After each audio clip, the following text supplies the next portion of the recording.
The elevator pulled out of the shaft with a dry smell of burning. The lamp above the door dimmed slightly for a brief moment. The dome camera flashed a red dot when the light was off, and under the rug by the door lay a flat, unmarked key that didn't belong to anyone, as if someone had already been there and was accustomed to leaving a trail for themselves. Hello to everyone listening. I'm glad you're here. Write in the comments where you're watching from without unnecessary details, and enjoy listening. The three of us lived together and divided everything equally, with letters on receipts and simple lines in a notebook. I worked as a courier after my main shift so that I could keep up with the rent and set aside money for my mother's medicine once a week. Our neighbor worked night shifts as a nurse and came home in the early morning, silent, tired, and punctual. The third neighbor submitted layouts and liked to sprawl on the couch with his laptop, for which he was considered lazy in the house, although his programs were always open and his deadlines coincided with the calendar. We stuck to simple agreements. Once a week, the floor. Once a month, meter readings. Once a season, light bulbs in the hallway. I was most afraid of losing my housing because I had once registered temporarily with relatives and realized how easy it was to be kicked out of someone else's kitchen. So I collected receipts in transparent files, wrote down the dates in full, and aligned the lines of the utility bills until the numbers fit neatly, and none of them stuck out. The first changes seemed funny. Every day there was one more dish in the sink, as if someone was eating more carefully than us, and placing it there so it wouldn't rattle. 3 towels hung on the hooks, and a 4th was placed on the radiator. Damp, stiff, not ours. There was an extra footprint on the rug, not deep and not light, like that of someone who knows where to put their foot so that the floorboards don't creak. In the shared album on my phone, where photos of the kitchen and hallway were automatically uploaded, a blurry silhouette appeared at the edge of a couple of frames, as if it had accidentally gotten into the lens. I cleaned, waved my hand, and still made a note in my notebook. 1 plate more than usual, 1 towel by of unknown origin, a 4th dent in the rug, a blurred edge in the photos. My neighbor said that this happens during shifts, when the brain turns off the excess. My neighbor muttered that this is how old phones with stabilization work, blurring other people's movements. I wrote down another line. The dome camera in the hall flashes when the lamp flickers briefly. The receipts revealed a new connection. The electricity bill showed a small percentage in fine print, as if the meter had suddenly seen a 4th tenant and diligently divided the load into 4 equal parts. The water bill was more cunning. The consumption graph had a translucent average column, as if the program was trying to fill in what was missing. I took a week's worth of intercom tape from the concierge and saw the narrow lines of guest between our 3 keys, like a knife wedged between slices. The concierge said that the door was often held open, guests passed without a chip, and the log marked their movements. He suggested not to wind it up, but I still transferred the time of the marks to my notebook and wrote down the time when the elevator lamp failed. The coincidences were persistent.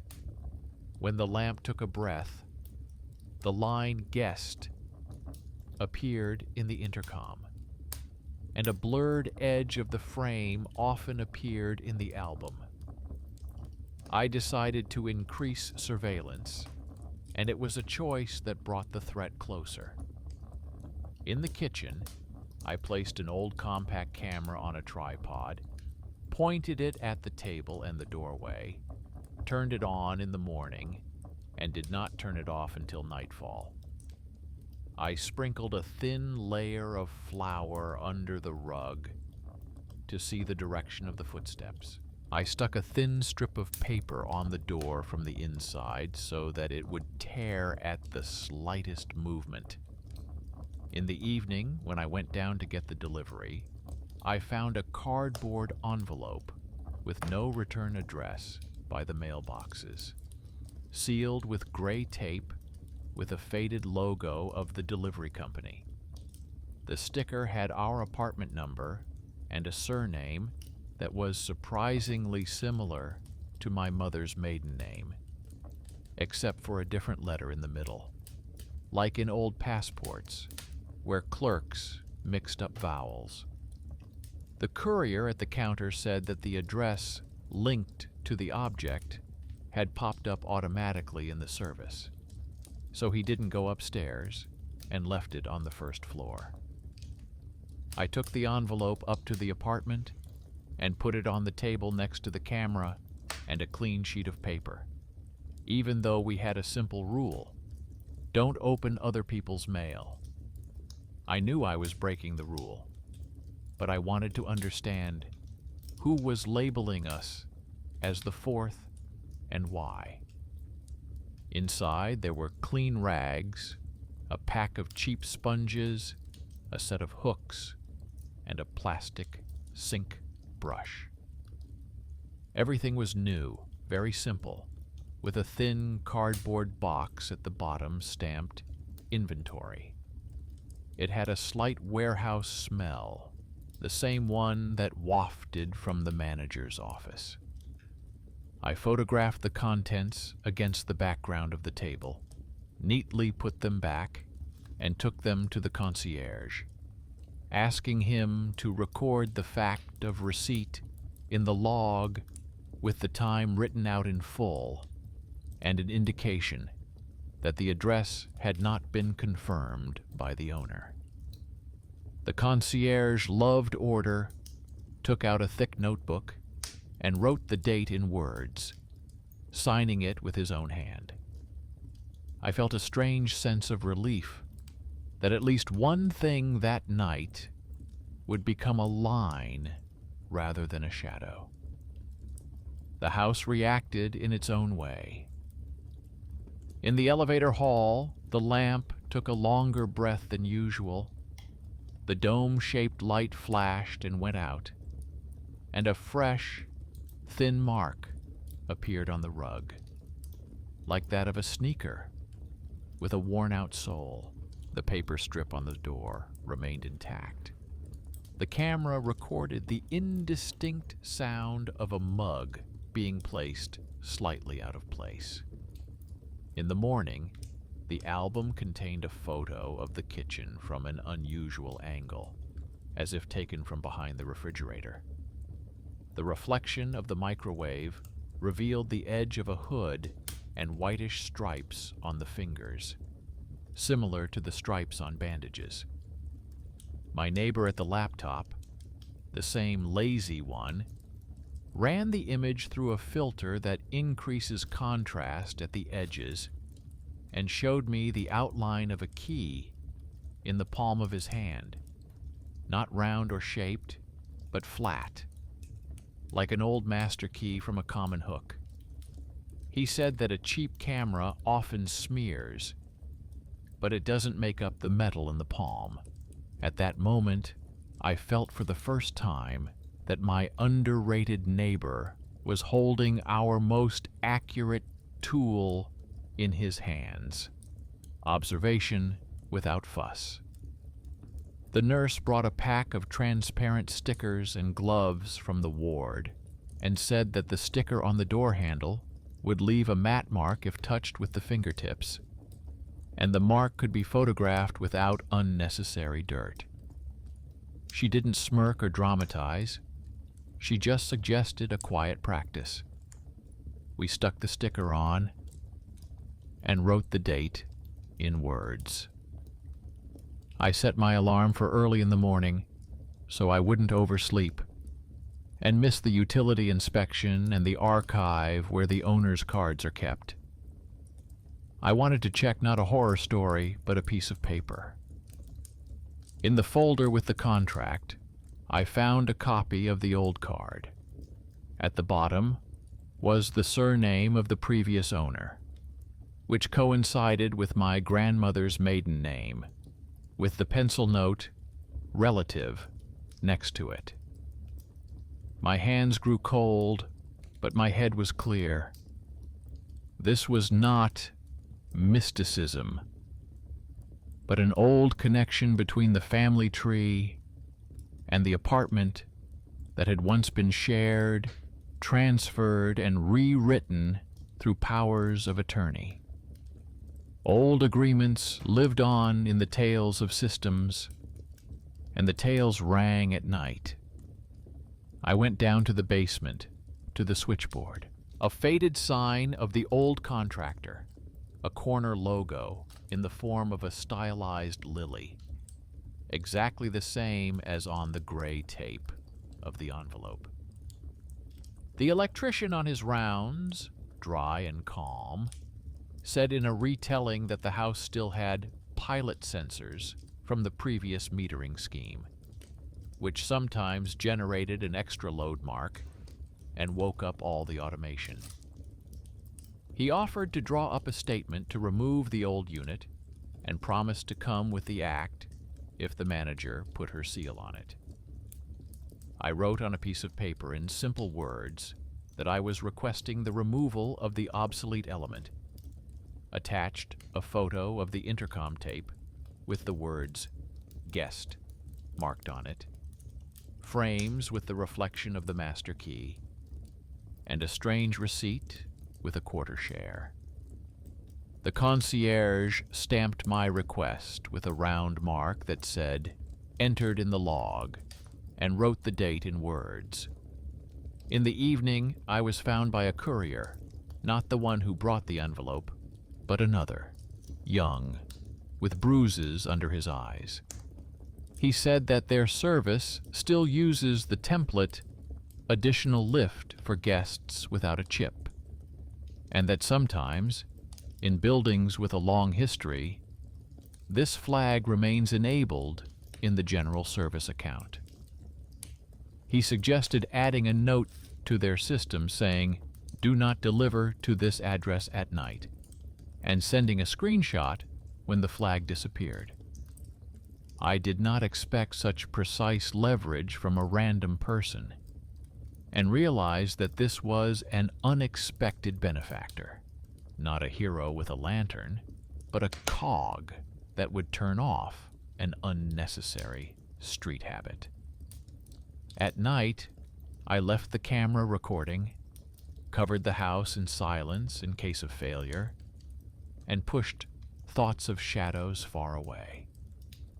By morning, the paper strip on the door was barely torn at the edge, as if a fingernail had caught it on the way out, not on the way in. The sticker on the handle had a blurry half-print on it, like a fingerprint. The flower under the rug had a clear initial mark on the outside and a faded mark on the inside, as if the step had been interrupted. The dome camera in the hall didn't blink once during the night, and the lamp failed only once and immediately came back on. In the intercom tape, there was one line, guest, in the dead hour, between our usual marks. The neighbor designer raised the contrast even higher and pulled a piece of sleeve with a mesh cuff out of the microwave's reflection. Usually these are sold together with cheap work gloves. Our neighbor, a nurse, shook her head and said that this is what the fingers of a person who often removes and reapplies bandages look like. We didn't draw any conclusions, but simply gathered the threads in one palm. In the afternoon, I sent a statement to the manager, attached the printouts, and asked for the date on the incoming stamp. In the archive on the first floor, I took an extract from the owner's card, where the old power of attorney to the service company for access during non-working hours trailed behind like an unclosed tab. The archivist explained that the power of attorney could be terminated by a statement from the current user if there was a lease agreement and the previous owner did not object. I sent a second application, attached a copy of the contract, and asked to record the waiver of all outdated shared accesses. He nodded and handed me a form, where I wrote out the day, month, and year in full. In the evening, a new unstamped sheet appeared on the common board at the entrance, with a familiar ornament with a tiny lily in the corner. Text about cleaning at night, a request not to leave rugs, and a hint of a fine. The janitor took it down in front of me, wrote the time in a notebook, and put it in the folder of violations. I couldn't resist, and took a picture of the sheet next to the gray tape from the envelope. The same mark, the same printing. It looked like a reminder of the old ways that hadn't died out yet. The next day, a report came from the electrician.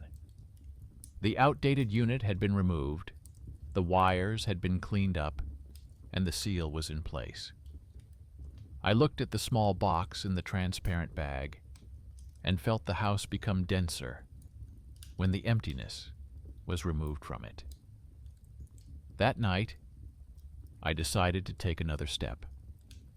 I placed an empty envelope with no address on the kitchen table and put a short note inside, printed on a printer, without threats and without names. In the note, I offered to return the old flat key to the concierge in exchange for a receipt, tea, and the address of a night shelter with showers where no questions are asked. I wasn't playing hunter. I was closing the loop. The concierge agreed, prepared a package, wrote the dates in full, and arranged with the person on duty to accept the key officially. We did this not as a trap, but as a way out. By morning, there was another imprint of a mug placed on the edge of the table, and an empty envelope without a note, as if someone had read it and taken the words with them. The house stopped lying and began to reflect exactly what was happening. Early in the morning, the word guest appeared on the intercom tape, and next to it, across a line, key handed over. A stamped piece of paper hung on the concierge's board. The service contract was terminated. The master keys were to be returned. Entry during non-working hours was prohibited, and the date and time were written out in words. The courier sent a screenshot. The checkbox, additional lift for guests without a chip at our address, had been removed. A new document hung in the electrical panel. The electrician signed it and explained that now there was simply nowhere for the extra impulse to go. For the first time in many evenings, I sat down at the table without any deliberate defense, placed my mug in the pale circle, and did not notice the fourth one on the drying rack. The album still had the blurred edges of old photos, but the new shots were clear. In the photo of the kitchen, there are 3 of us. One of us is moving and comes out blurred, but there is no longer a stranger's key and mesh cuff in the reflections. The designer neighbor was no longer teased for being lazy because it became obvious to everyone who was pulling the metal out of the grain. The neighbor, a nurse, received a thank you note with a stamp in the stairwell for her careful safety recommendations.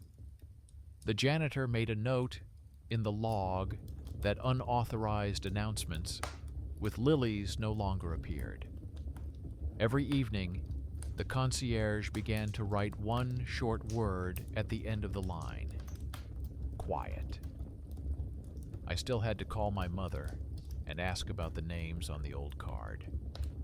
I wanted to hear her confirm that the previous owner was indeed our distant relative, the one who loved night shifts and corridors without cameras, and that this was where the feeling of our rights on the playground came from.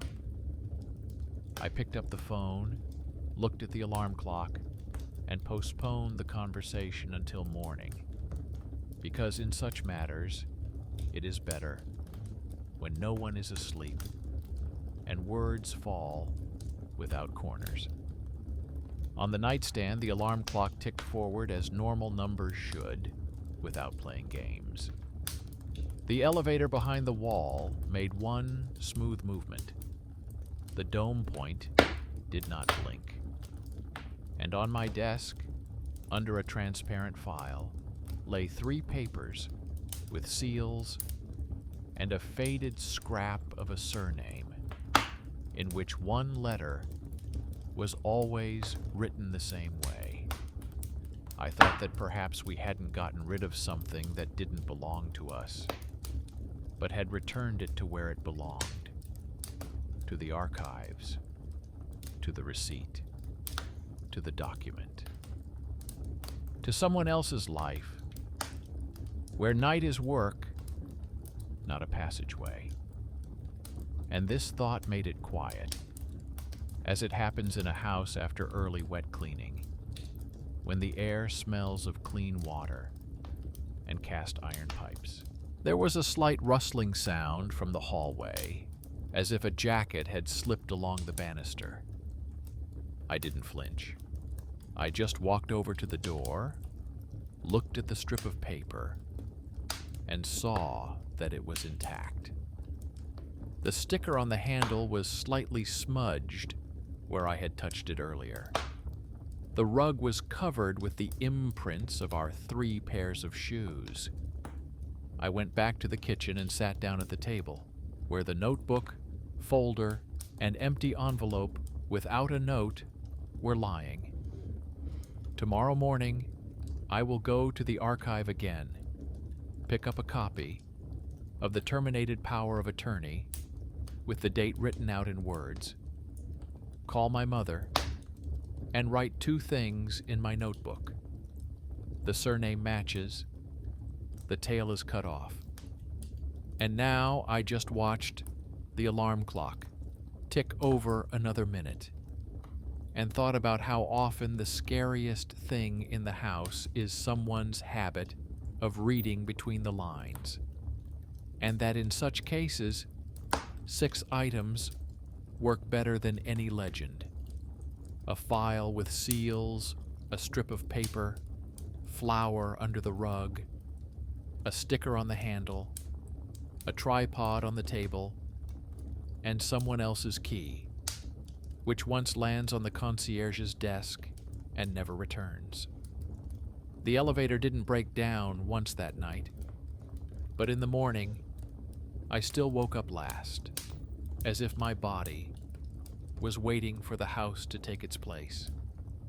The same 3 pairs of sneakers lay in the hallway, the same 3 towels hung on the hooks, 3 plates stood on the table, but my mug was not where I had left it, but exactly on someone else's mark, as if someone had measured the centimeters from yesterday's circle.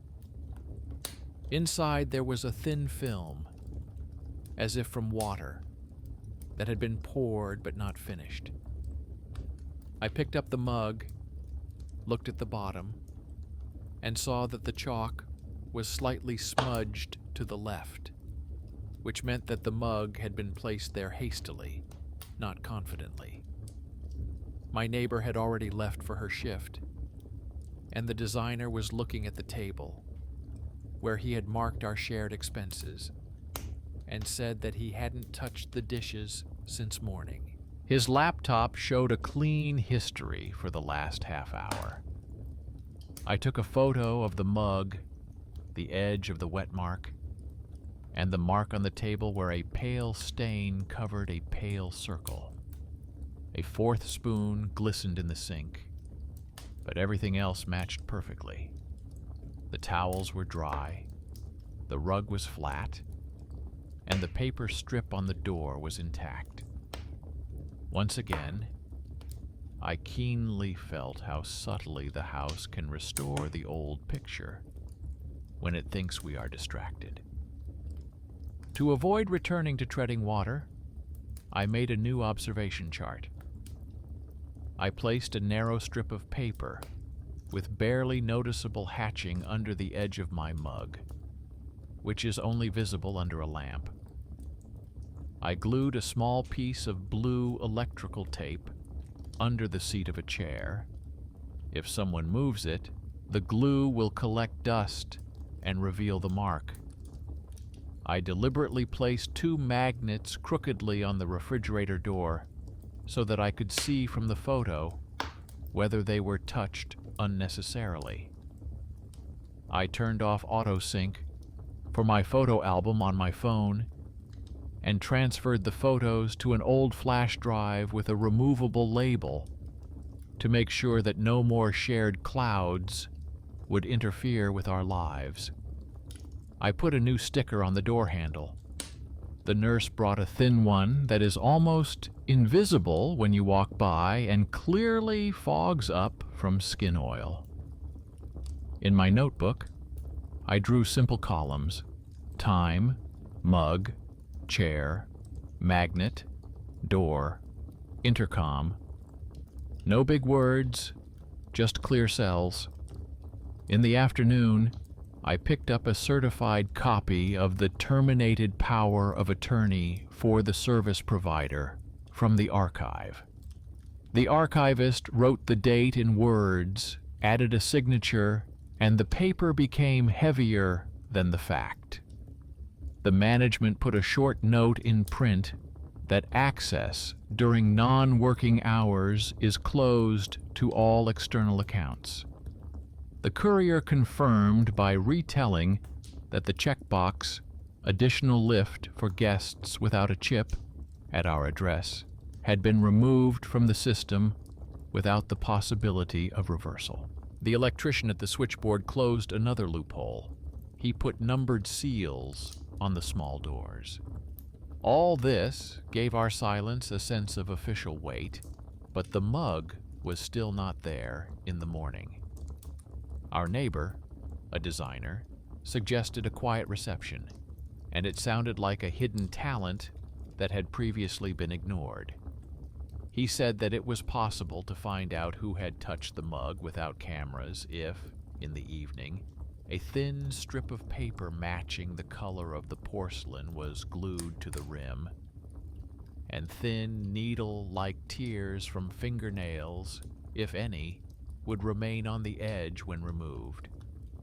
He made 3 strips. 1 went under my mug, and we left 2 as fakes on the others. In the evening, I leaned over the table and noticed for the first time how I myself was beginning to put my elbows down and divide the space so that there would be no extra people in it. This alarmed me. Inside, I was itching with the thought that I myself was turning into the 4th person who controls everything and twists it as he pleases. I put the notebook aside and went to visit my mother, because her gaze usually brought me back to a normal perspective on things. My mother listened for a long time without interrupting. She recounted that there was a cousin in their family who loved night shifts and baskets of keys at the guard station, a man with a stubborn habit of entering places where he had once helped. She recounted the dry episodes. He helped with the move, kept a flat key from the time of the renovation, promised to return it and did not, then a quarrel, then silence. And, noticing that I was already making an enemy out of this story, she gently added that habits are only similar to people in appearance but break more easily. Her words dried the drama down to a bare nerve fiber. I returned home without passion, but with understanding. We had already closed the foreign part of the knot. Now only our own remained in the house, our wounds and our automatisms. That night we conducted a quiet experiment. Everyone went to bed as usual. I set the alarm for early in the morning, turned off the extra lights, and left the camera in single-shot mode so as not to record noise, but to take one photo per minute. There were 3 mugs on their coasters on the table, a strip of electrical tape on the chair, a sticker on the door, and magnets crookedly stuck to the refrigerator. The elevator in the lobby breathed evenly. The dome light did not blink. I fell asleep without any intention of catching anything. I woke up to the usual signal. The mugs were in their places in the kitchen. Mine had a strip of paper that hadn't been torn off, but the circle on the table under it was fresh and shiny, as if after an early sip. The electrical tape under the chair seat had gathered a little more dust. The chair had been moved with careful caution. The magnets on the refrigerator had shifted, almost imperceptibly. The sticker on the door handle remained transparent. The intercom tape was empty. The camera recorded a long chain of quiet minutes until a translucent trace of a person running past the table appeared in 2 frames.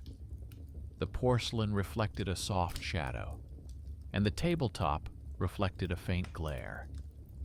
My neighbor, a designer, laid out the 2 frames and superimposed them on each other. The silhouette matched me. Height, shoulders, scarf on the back, the habit of keeping my hand at the edge of the tabletop so as not to touch the edge. The conclusion was harmless. Sometimes in the morning, between sleep and the alarm clock, I would go to the kitchen, drink water, and return to bed, and my brain would not record it in my daily log. The 4th spoon from the sink also matched my movement. I liked to stir the water with a spoon when checking the temperature from under the tap. No shadow, no guest. Just a habit that overrode my own memory. Fear recoiled for a second, like a dog called by an old name. I wanted to cancel everything. The notes, the stickers, the flour, the paper strips. But this discovery didn't cancel anything. It just closed another gap. We caught the difference between someone and me by relying on objects. This is the clarity we had been striving for in recent weeks. And yet the question remained, where did the days come from when my mug remained untouched and the 4th spoon was placed on top? So sometimes it wasn't just me participating in our 4th. In the evening, the courier arrived, the same young man, and brought a service sheet with 2 old templates for our address, night access check, and equipment delivery. Both had dates that we had already closed with requests.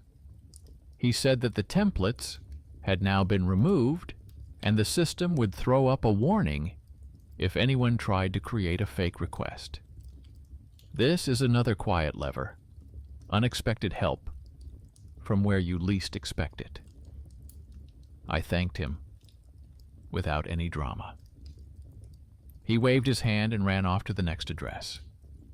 My neighbor, a nurse, seeing how tired I was, made some tea and told me that after long nights, people often have a slip moment when the brain does things but doesn't record them.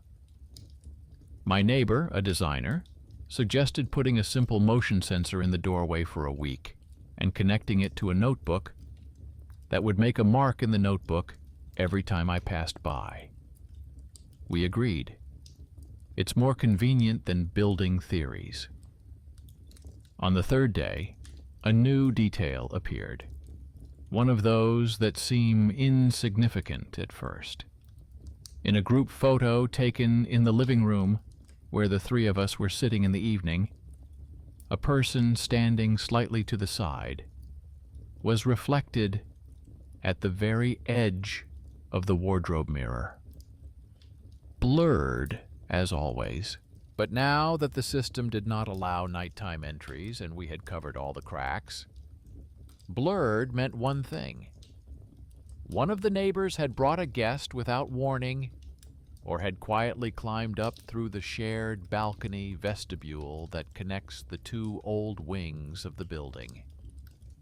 The designer went out onto the balcony, checked the lock on the shared vestibule, and found a fresh scratch there, as if someone had recently pried the latch open with a key or scissors.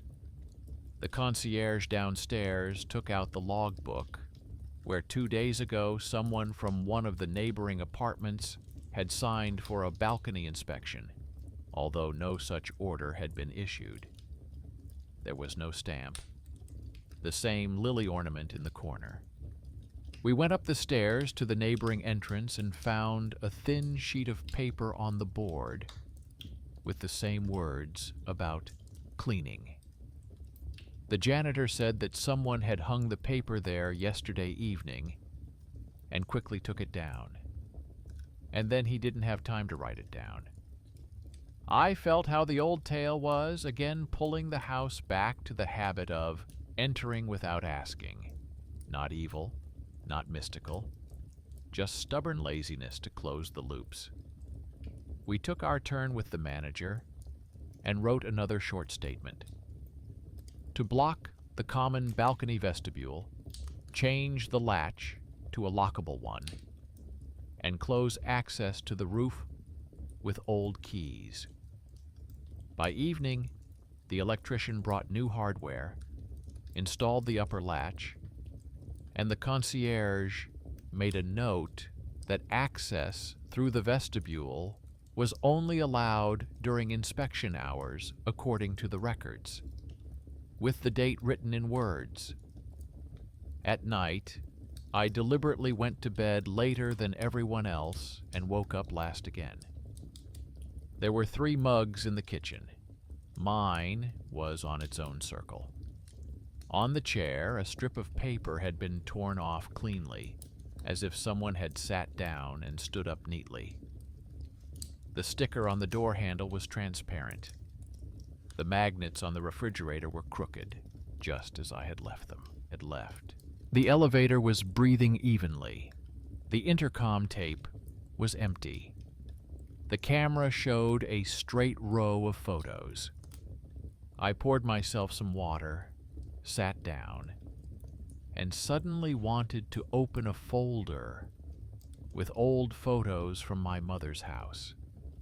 In one old photo, where we are sitting with our grandmother in the kitchen of her communal apartment, there is a person standing sideways at the edge of the frame with a mirrored wardrobe, slightly stepped back, blurred, as if accidentally caught in the shot. On his fingers are the same white strips from bandages. I remembered that back then, kitchens always had their own and strangers, residents and passers-by. and that the habit of placing a mug on the edge of the table in our family came from my grandmother. She always cleared the center so that someone could quietly leave their bowl and leave. I realized that the extra is not always a stranger. Sometimes it is an extension of one's own kind, a habit that wants to live on, even when it has been politely explained where its limits are. In the evening, the three of us decided to remove the extra items: the camera, the flour, the strips. We left only the notebook, the paper with the stamps, and the habit of briefly telling each other about our shifts. Our neighbor, a nurse, added a small rule to the list. If someone wakes up last and sees a mug that isn't theirs on their circle, they put it on the middle edge of the table and leave it empty, as a sign that this is my place, but I'm ready to share the air. The designer smiled and drew a minimalist pictogram in his notebook. 3 mugs on a line, 1 empty. We hung it inside the cupboard, not for guests, but for ourselves, so as not to forget that a home is not only walls and deeds, but also agreement on small things. A day later, the concierge reported that our house had been inspected. The external access templates had been removed, the common vestibule was locked, the lock on the roof had been replaced, and night requests to the service staff had been closed. A piece of paper with 3 stamps and the date written in letters hung on the board. At the end of the line in the logbook was the word "quiet." The courier, running past, raised his thumb without saying a word. The electrician, getting up with his bag, nodded at the elevator and said that now the lamp doesn't fall, even when you breathe in. The woman from the watch repair kiosk brought another tin box and smiled, saying that maybe it wouldn't be needed anymore. His mother sent a short message. In an old photograph, blurred at the edge, was most likely the relative who loved to work at night and be invisible. She wrote this without reproach, as a fact, and added that it was good when habits had boundaries. The next morning, I was the last to wake up again. There were 3 mugs in the kitchen. Mine was on its own circle, empty. The familiar silence hung over the table, and yet, in this silence, there was a tremor, like a string that had been stroked with a finger. Not because fear was waiting outside the door, but because the house was alive and would always test the strength of our agreements. I poured some water, sat down, and wrote a simple line in my notebook.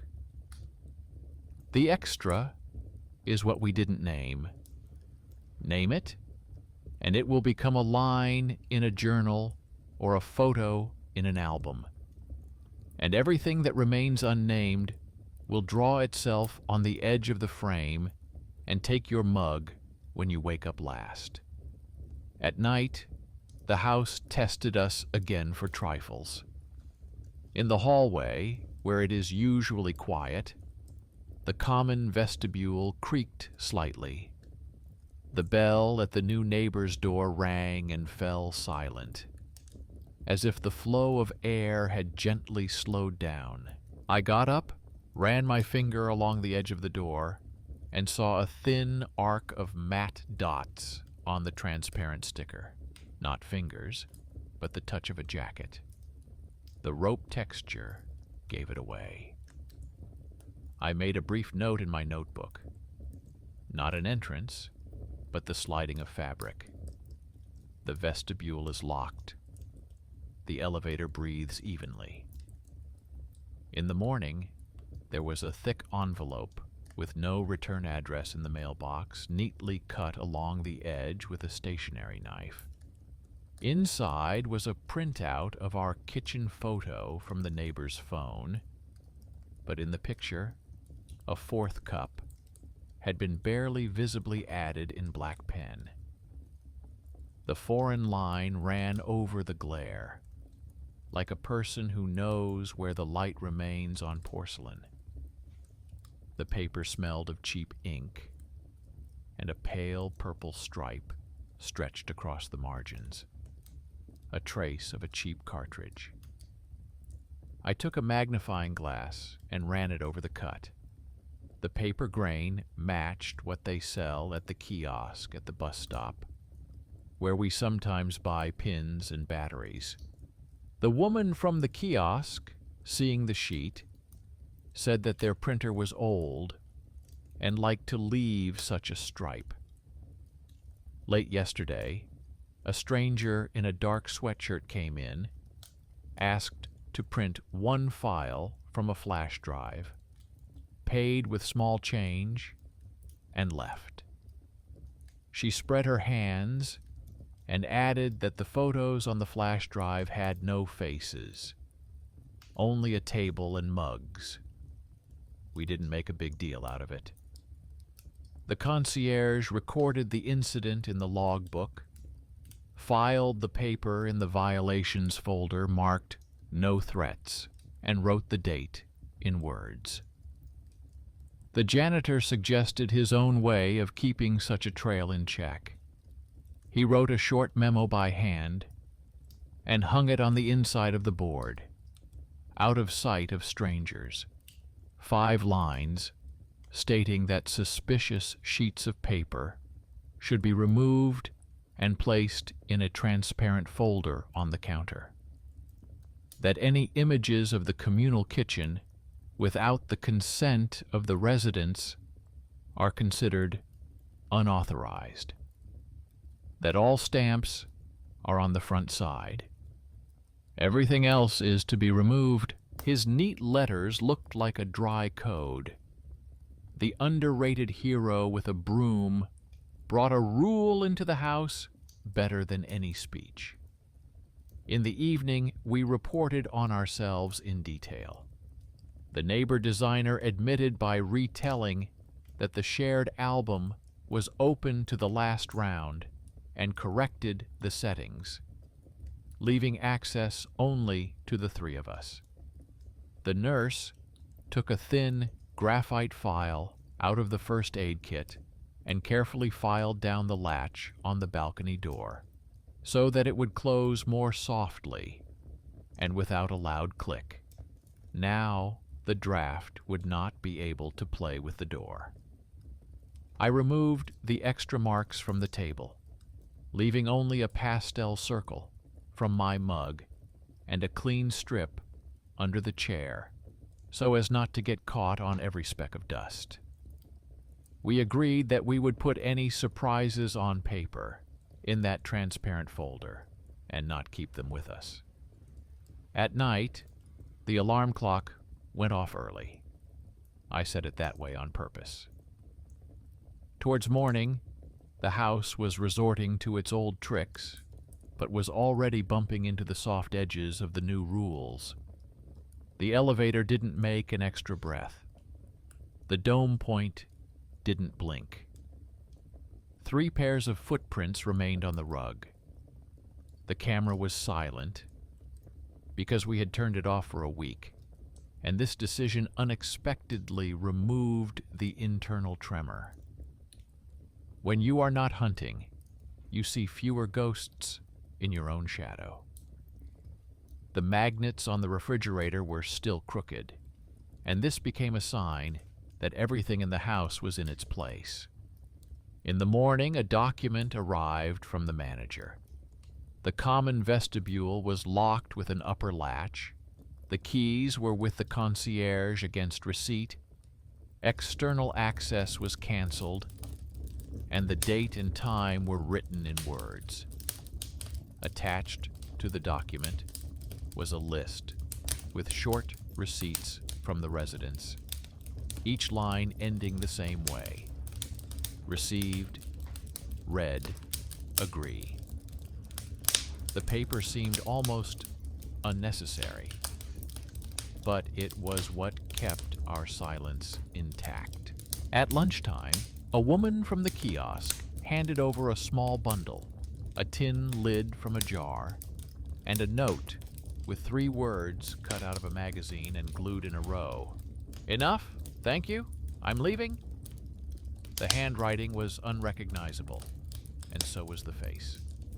We discussed it and put the bundle in a transparent folder, along with a printout with a cup drawn on it. The concierge wrote 1 word next to it: closed. It sounded like a neat latch on the nerves of the house. In the evening, I noticed that there were fewer and fewer lines in the notebook about the mug, and more about life. Medicine for my mother, shift changes, payment deadlines, checking meters with words. The alarm clock ticked forward without playing. I kept staring at the empty spot on the table where the extra cup used to be, and suddenly realized that we hadn't driven away the fear. We had counted it and sorted it into folders. It ceased to be a guest and became an archival unit. And archives, as we know, live by dates, not by nighttime breaths. The next night, the house tested our roof again. The wind whistled quietly through the ventilation system, where the old grate once rattled.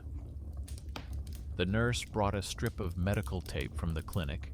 We glued the edge of the grate, and the whistle settled into place, like a lid on a pot. A small thing closed the big corridor of anxiety. I wrote another line in my notebook: whistle, tape, silence. This formula held our new norm. We began to drink tea with the cabinet door closed, where there was a pictogram of 3 mugs and 1 empty one. The empty one no longer annoyed us. It signified readiness for peace. If someone ever tried to take the place again, the house would meet them not with whispers, but with procedures. For now, there are 3 of us, and each of us has our own cup and our own circle. And if I wake up last and see water in my mug, I already know that it's not someone, but my earliest self. And that's enough to keep the house from becoming a legend. That week, the house reminded me again of its old craving for the superfluous. The stairwell smelled of paint, but there were no fresh stains on the walls. So the smell came from the technical room, where the door handle had recently been replaced. The lamp by the elevator became warmer than it should have been for a split second, and then returned to its normal light. The dome light did not flicker, but there was a thick envelope in the mailbox with a stamped header and a dry wording: additional charges for accommodation of more than the agreed number of persons. The date was written in words, with a barcode on the right and 3 signatures at the bottom. Attached was a printed screenshot of the analysis with 4 columns: electricity, water, heat, and a thin gray-blue line labeled average load on the premises. The gray-blue line was higher than our actual load, and above it was the note, total residents, 4. The paper was real, without a lily in the corner, with the manager's stamp. This was no longer whispering in the background, but a formal move against us. I felt fear try to take a short breath. Losing our home was scarier than any dark spots on the photos. In the evening, The three of us laid out the papers on the table and went through the facts. Our neighbor, a nurse, rearranged the document, terminating the old power of attorney, and placed next to it a printout of the intercom tape for the month, where there was nothing between our entrances. Our neighbor, a designer, took photos with reflections out of a folder and marked the old traces with a pencil: a hood, a mesh cuff, a flat key. The concierge downstairs took out a notebook and shook it with neat lines of entries. Not a single nighttime mark on our doors. The janitor showed us a neat sheet of paper with internal rules for removing unauthorized advertisements and a transparent folder containing all our findings. A printout with a cup drawn on it, gray ribbons, a note with 3 words, a tin cap. Each item now had an address and date in words, but the paper about the additional payment lay separately, like a stone that could not be removed with everyday evidence. I went to the archivist. He calmly opened the card index and showed me where the gray-blue line came from. It was not born from live readings, but from the so-called virtual channel, which had once been connected in the building for a pilot program and forgotten to be disconnected in several apartments.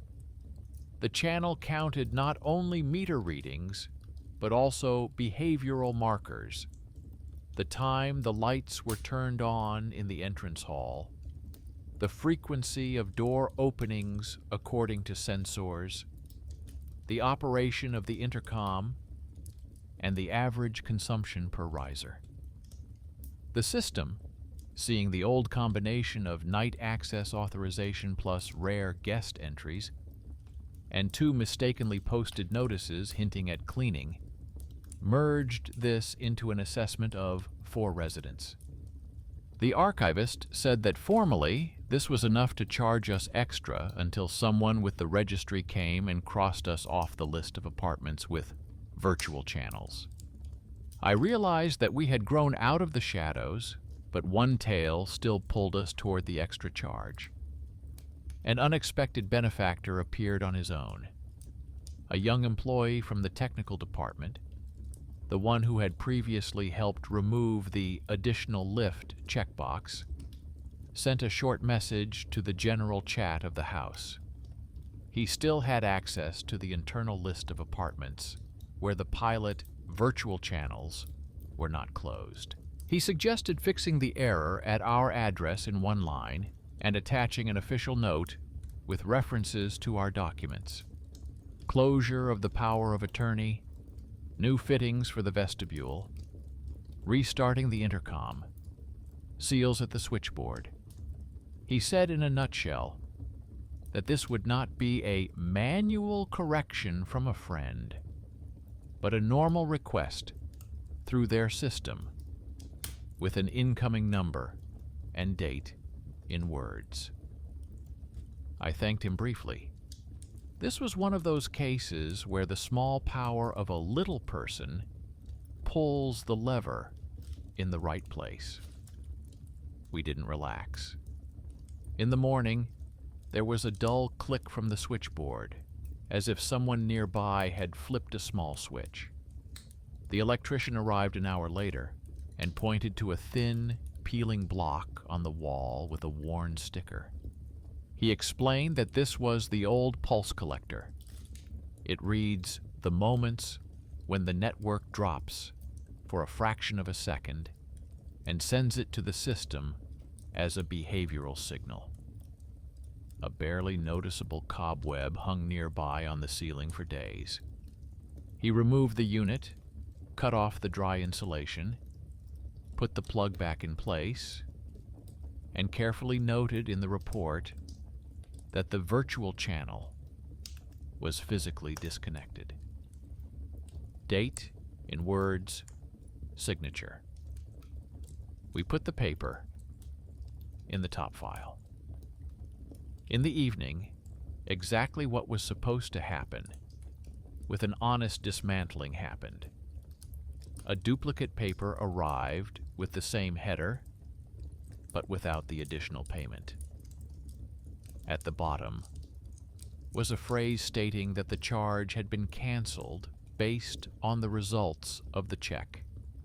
The reason being the application number and the date in words. My neighbor, a nurse, breathed a sigh of relief without pausing. My neighbor, a designer, drew a line with a marker from the old photos to the new report, as if drawing a diagram from cause to effect. The concierge smiled and wrote, "Settled," in the logbook. The janitor placed a mug of tea next to the transparent folder and said that sometimes trash agreements are more harmful than any dirt on the railings. I thought that would be the end of it. But the house asked for a comma, so we wouldn't relax. A photo from the neighboring entrance flew into the house chat. In a group photo of the holiday, a blurry person was standing at the edge of the mirror again, and commenters were already typing about a ghost. We didn't go to argue under the post. We invited the neighbors to the library, where the lab assistant was holding our little stand. She laid out 6 items on the table: a file with seals, a strip of paper, flour in a jar, a transparent sticker, a tripod, and a tin cap. She said that scary things love the tunnel between an object and its label, and that the tunnel is filled with hands, not rituals. She showed a lily on an old ribbon and an almost identical font on unauthorized sheets of paper. She pointed to a printout with a drawn-in cup and a trace of a kiosk cartridge. Everyone nodded, some laughed, some frowned, but the room was filled not with superstition, but with order. It was a quiet celebration, because the house chose simple language. At night, as always, I was the last to wake up. In the kitchen, the mugs stood on their circles. The water in mine was clear, without glare, which meant no one had touched it. Under the seat of the chair, electrical tape had collected exactly the amount of dust it collects in a day. The magnets on the refrigerator were crooked, as we had agreed. The alarm clock on the nightstand ticked, and its regularity suddenly made it too quiet. I took an empty envelope, took a printout with a drawn cup out of a transparent folder, placed it on the table, and marked with a pencil along the glare line where someone else's hand liked to leave its mark. It turned out that this spot coincided exactly with where my grandmother used to place her mug in her kitchen to free up the center of the table. I realized that the shadow would not leave the house forever. It would grow through the gestures of those who lived before us, and through the laziness of those who liked to enter without asking. But it was no longer a shadow without an address. The shadow now had a surname, a date, a document number, and 3 signatures. In the morning, the usual chain of events unfolded. The concierge showed us a fresh statement. Our address had been removed from the register of apartments with virtual channels. The archivist neatly moved our folder to the edge of the shelf where cases closed on the merits were kept. The courier sent a short note in the service messenger. The internal flag had been removed without the right to restore it, and all the night templates for the house had been reset. The electrician climbing the stairs nodded and said that now the lamp above the elevator could only breathe if it burned out, and this was not yet noticeable. The janitor wiped the handrail and scraped the flour crumbs from under our rug with a mop so they wouldn't crunch underfoot anymore. The woman from the kiosk brought a new cartridge without a purple stripe and left a receipt with the date written on it, not for reporting purposes, but for the sake of order. My neighbor, a nurse, returned from her shift without dark circles under her eyes and said that today she would really sleep. My neighbor, a designer, opened his laptop and drew a new icon, 3 circles and an empty square next to them as a place for the cup that will remain empty if we do everything right. In the evening, the house smelled not of paint or metal, but of soup from a shared pot and warm plastic from the kettle. I sat down at the table, put my hand on the empty space where I had seen someone else's cup before, and felt not fear, but a long, lingering fatigue, like after cleaning that had finally ended. We didn't defeat the monster. We taught the house a routine and learned to notice the little things. It turns out that's enough to stop the nights from crippling the days. In the mailbox lay the last piece of paper, small, without a stamp. It was an ordinary receipt, where in the column number of residents was neatly written in words that there were 3 of us. Next to it was the amount, with no hidden charges. At the bottom was a short line in small print. Data corrected according to records. All virtual channels disabled. I put the paper in a file, smiled at the sky behind the glass, and for the first time in weeks, I didn't notice the elevator behind the wall, taking an extra breath. The house was breathing evenly. The 3 of us raised our tea to our lips and put the mugs back where they belonged. And if one day someone blurred at the edge of the album appeared again, I already knew what to do. Not chase the shadow, but attach it to the case so that fear had a date and a stamp instead of a face. This is what relief is, when the frightening becomes paper and stops walking around at night as if at home.